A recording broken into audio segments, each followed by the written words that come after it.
श्री सद्गुरु महाराज की जय।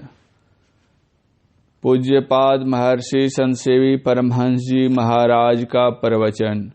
सरस्वती की धारा में स्नान करने से मुक्ति।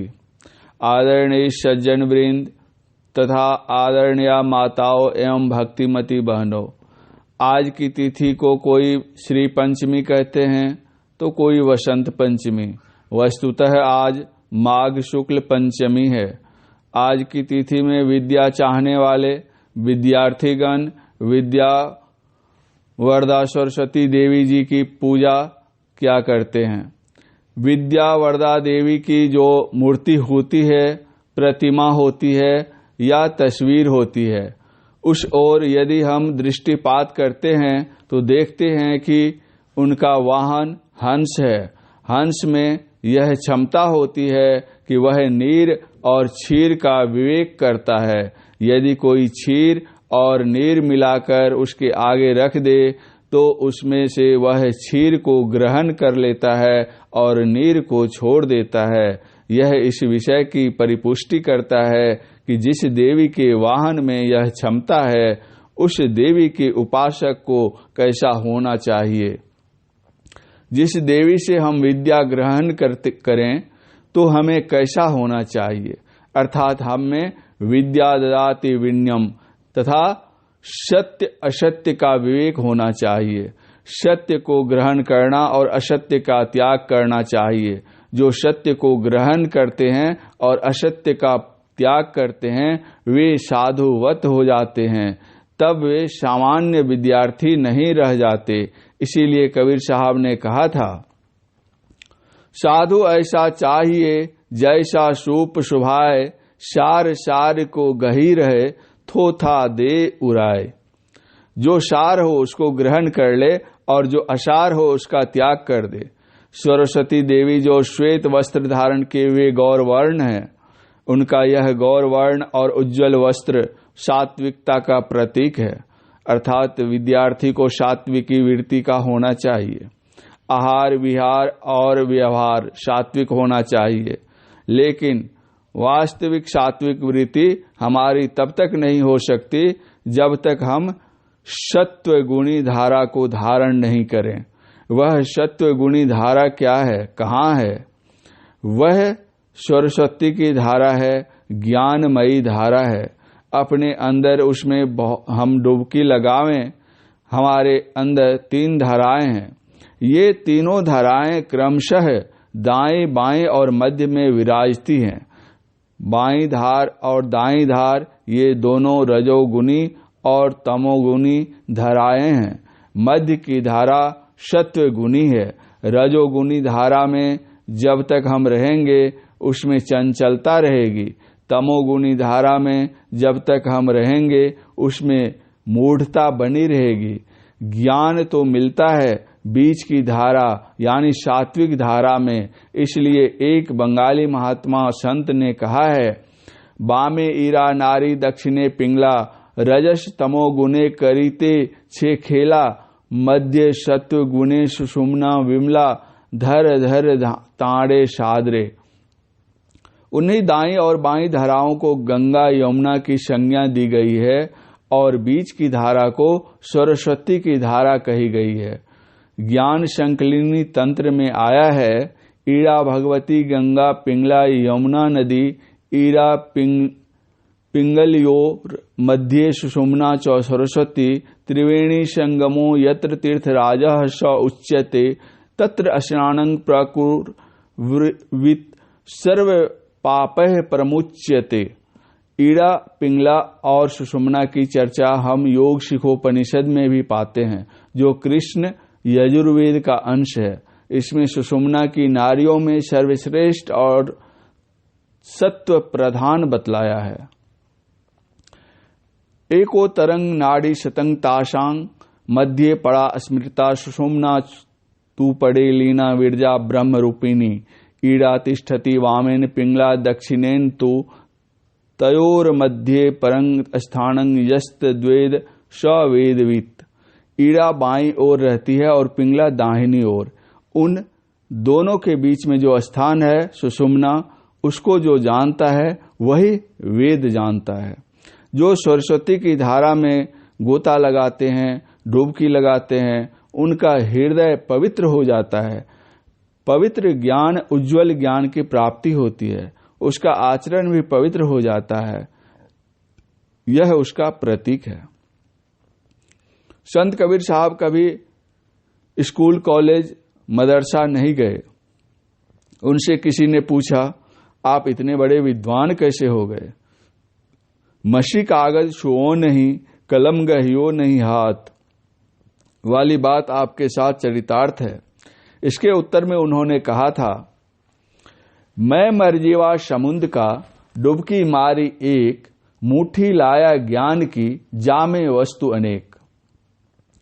फिर उसने पूछा, आप कहते हैं आपने समुद्र में डुबकी लगाई, तो किस समुद्र में आपने डुबकी लगाई? अरब सागर में, लाल सागर में, हिंद महासागर में, प्रशांत महासागर में व अटलांटिक महासागर में? उन्होंने कहा, बाहर के सागर में मैंने डुबकी नहीं लगाई, मैं तो इस शरीर रूपी समुद्र के लिए कह रहा हूं। कबीर काया समुद्र है, अंत न पावे कोई, मृतक होई के जो रहे, मानिक लावे सोए। यह शरीर ही समुद्र है, इसमें डुबकी लगाते हैं। वह डुबकी लगाने का स्थान शरीर में कहाँ पर है? आप सरस्वती जी के चित्र की ओर नजर कीजिए, आप देखेंगे कि उनके दोनों भावों के बीच में भाल पर एक लाल बिंदी है। यह बिंदी क्या है? यह बिंदु का प्रतीक है। जो कोई उस बिंदु में डुबकी लगाते हैं वे ज्ञान सिंधु की ओर अग्रसर होते हैं और जाते जाते वे वहां तक जाते हैं जिसके आगे गति नहीं।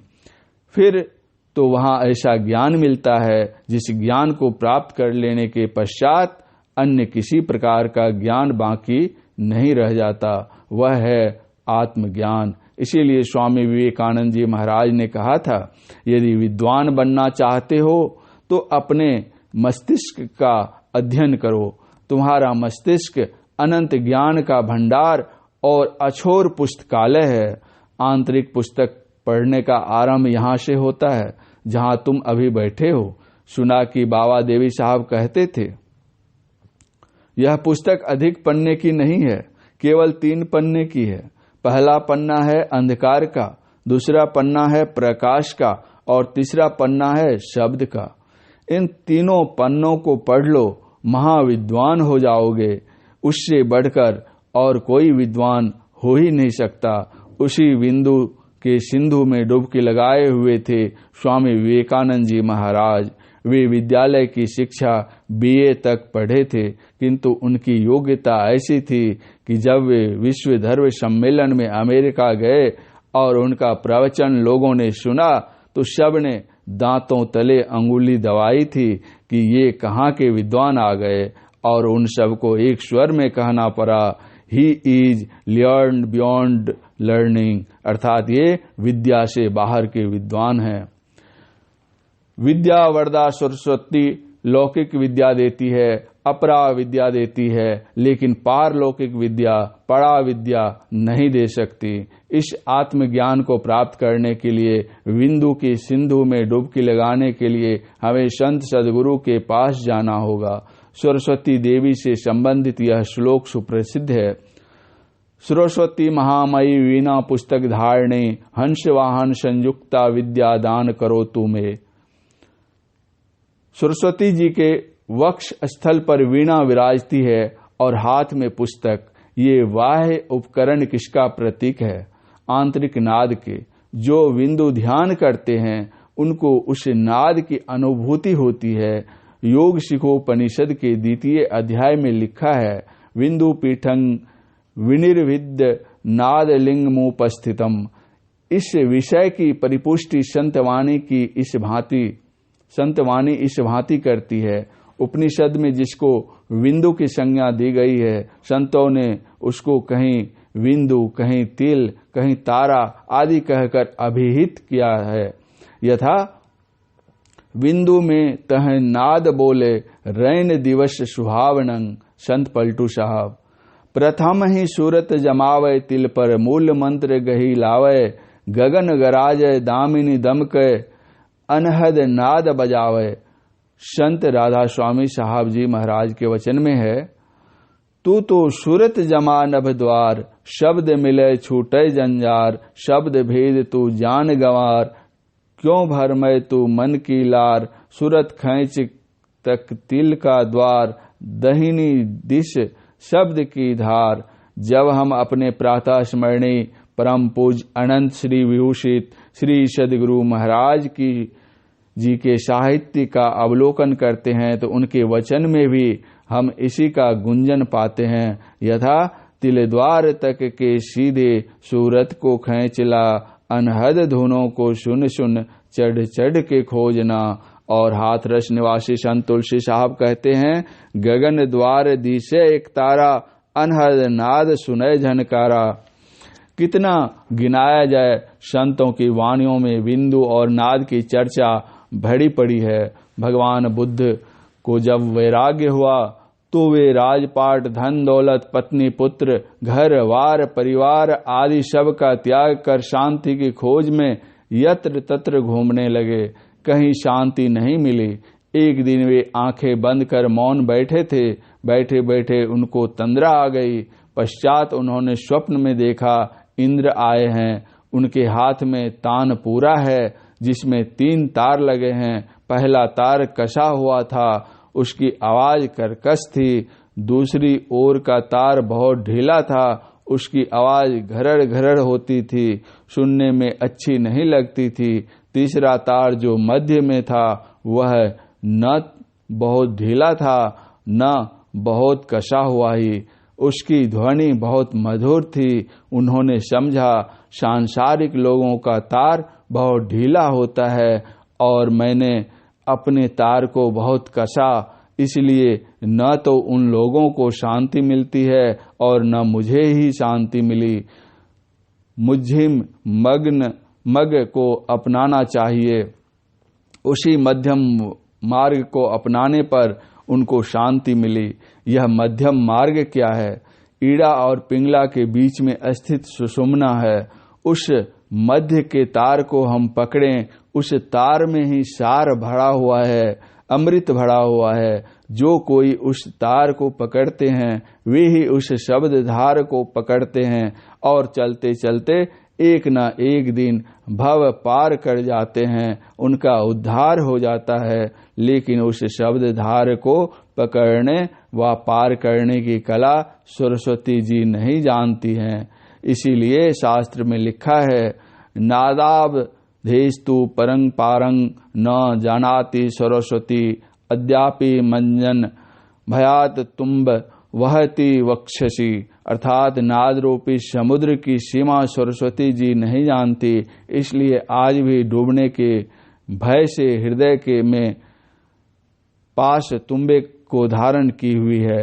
वैचारिक दृष्टि से अवलोकन करने पर हमारे अंदर ही सरस्वती जी हैं और उनकी वीणा ध्वनि भी, किंतु प्रत्यक्षता तो सत्य साधना से ही संभव है, जिसका यत्न सरस्वती जी नहीं बतला सकती।